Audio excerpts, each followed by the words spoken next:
Hello, viewers. I'm glad you're here. Today, let's try to answer the question, can you make traditional soju at home?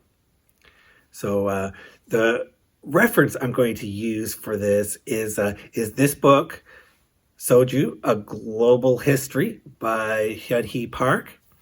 And so there's some nice diagrams and illustrations in this that will guide us to answering this kind of question.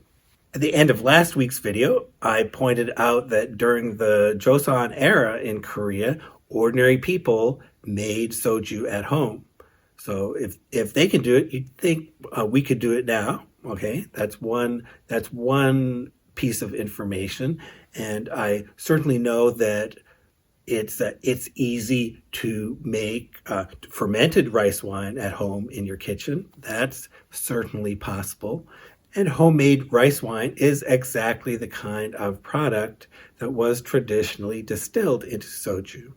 I mean, there are other possibilities. You could use millet wine or some other grain, but rice wine is certainly a good thing to distill and in terms of making traditional soju.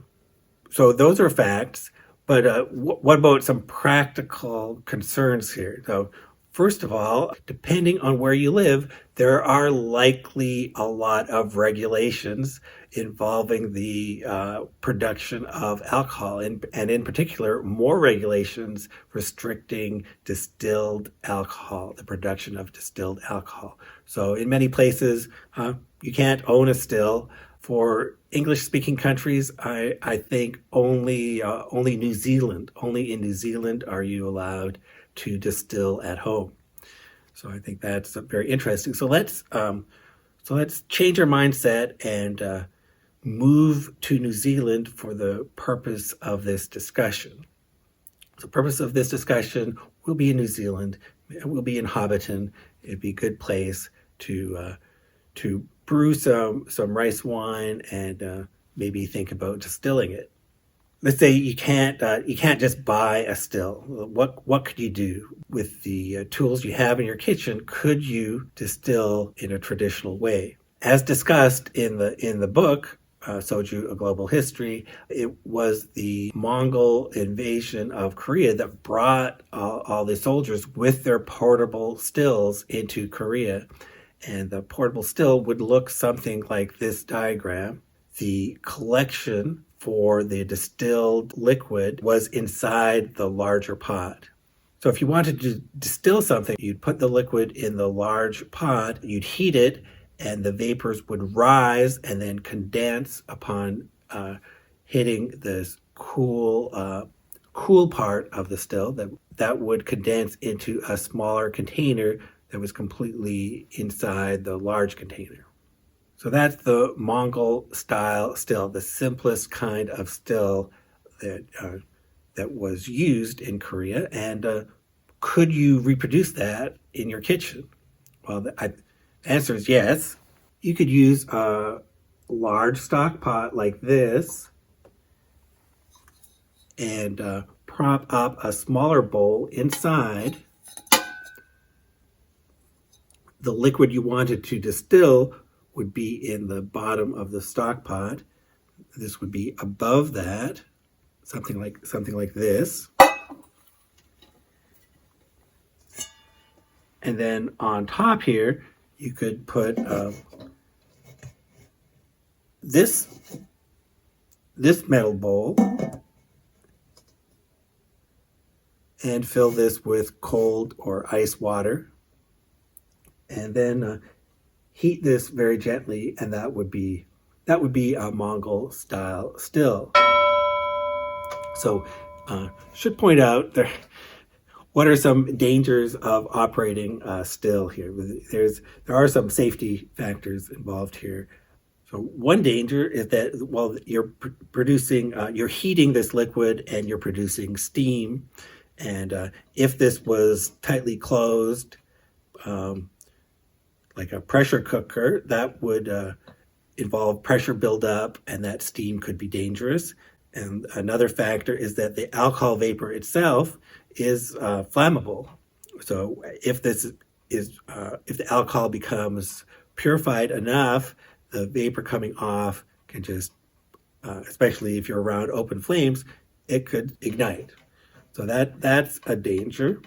The other danger is that when you're operating a still, is that you're concentrating methanol. So methanol is a bad kind of alcohol, much more poisonous than ethanol, and you don't really want to concentrate that. Now, the fact is, distillation does not produce methanol. It's already in tiny quantities in fermented beverages, but it's not dangerous in fermented beverages at all because the quantities are too small.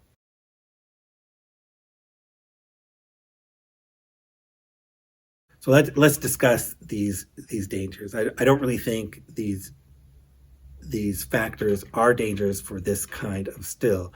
So in terms of the steam, this is very loose. No pressure is going to build up. The steam is just going to escape. So I don't think there's a problem with steam here. This is such a primitive kind of still. The concentration of alcohol vapor is going to be low. It's going to be unlikely that anything can ignite that's coming out of this pot. There's going to be more than enough water in it that it will not be able to ignite.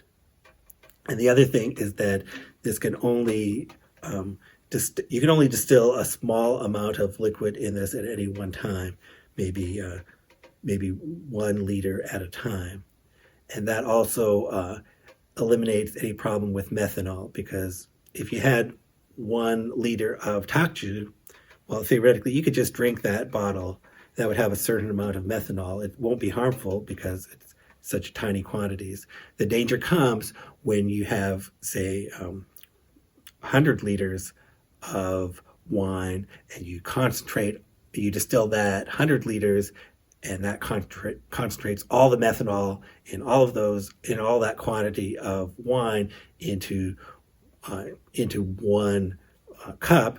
Well, obviously that could be poisonous if it's concentrated on that scale. But you could just drink that bottle of takju, of that fermented rice wine. You could just drink that. There's not going to be a significant amount of methanol in that bottle. You can just drink the whole bottle. It's not going to hurt you.